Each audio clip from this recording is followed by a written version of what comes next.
สบายดีกันตอนเย็นเด้อพ่อแม่พี่น้องตอนนี้เป็นเวลา3 ทุ่มกว่าแล้วฮอดละเด้อแต่ว่ายังบ่ฮอดเมืองเซบียาออกเดินทางมาตั้งแต่8 โมงเช้ามาถึงที่พักแล้วเพราะว่าอันลงคลิปไปก็บ่ได้บอกเนาะว่าสิพากันไปใส่ค่อยมาเมืองอันใกล้ๆกับเมืองเซบียาเลยนะพี่น้องมาเช่าบ้านอยู่บ้านนี่ก็3 ห้องนอน1 ห้องน้ำ1 ห้องครัว1 ห้องรับแขก1 ห้องโถหลังบ้านกว้างกวางแต่ว่าหลังบ้านนี่ก็ยังบ่ได้ถ่ายเด้อพี่น้องมื้ออื่นพุ่นล่ะคันมีเวลาก็สิไปถ่ายหลังบ้านให้เบิ่งงามๆหลังบ้านก็ได้แล้วก็สิไปถ่ายโซนในบ้านให้เบิ่งเด้อค่อนข้างจะตกแต่งงามได้เขาเจ้าก็ค่อนข้างจะแต่งแบบสไตล์ของทางนี้ว่าซั่นซะ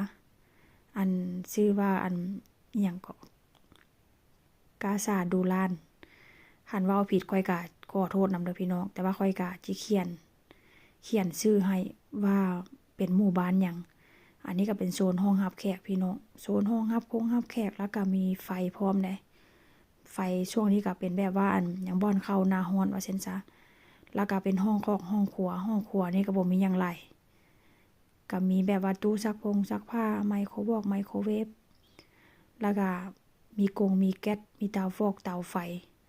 ก็ถือว่าค่อนข้างโอเคว่าซั่นซะเพราะว่าเฮามาเฮาก็บ่ได้อยู่มาฮอดมื้อนี้ก็ค่ำแล้วก็บ่ได้แต่งอยู่ขัวกินพี่น้องไปกินข้าวร้านอาหารมื้ออื่นนี้ก็ต้องได้ตื่นแต่8 โมงเช้าเข้าไปในเมืองไปเบิ่งเตะฟุตบอลว่าซั่นซะ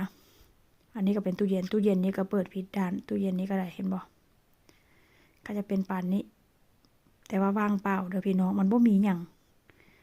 เวลาพากย์เสียงนี่ก็ค่อนข้างจะพากย์ค่อยๆได้เพราะว่าเกรงใจหมู่เขาเจ้าว่าซั่นซะเนาะเขาเจ้าก็ยังบ่ได้นอนดอกแต่ว่าก็เกรงใจเขาเจ้าหั่นน่ะก็จะเป็นประมาณนี้ห้องครัวก็ได้แล้วก็สิพาไปเบิ่งห้องที่แบบว่าทางเข้ามาหั่นน่ะพี่น้องเห็นบ่อันนี้ก็ออกมาห้องรับแขกคือเก่านี่ล่ะสิพาไปเบิ่งอันทางเข้าว่าซั่นซะเนาะทางเข้านี่ค่อนข้างจะเป็นประมาณนี้เด้อเห็นบ่กระตกแต่งแบบสไตล์เขาเจ้าหั่นแหละว่าซั่นซะถามว่ามันหรูหราบ่มันก็บ่ได้หรูหราปานใดดอกแต่ว่าอันมันค่อนข้างจะใหญ่คืนนึงหั้นก็ต่อผู้หนึ่งหั้นก็ผู้ละ50 ยูโร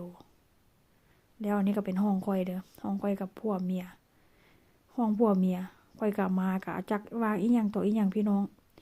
มาก็เมื่อยเนาะบ่ทันได้เฮ็ดหยังเข้าของวางหยังใดก็วางนั่งรถ8 ชั่วโมงก็ธรรมดาแล้วมันก็ต้องเมื่อยอยู่แล้วเห็นบ่ก็จะเป็นประมาณนี้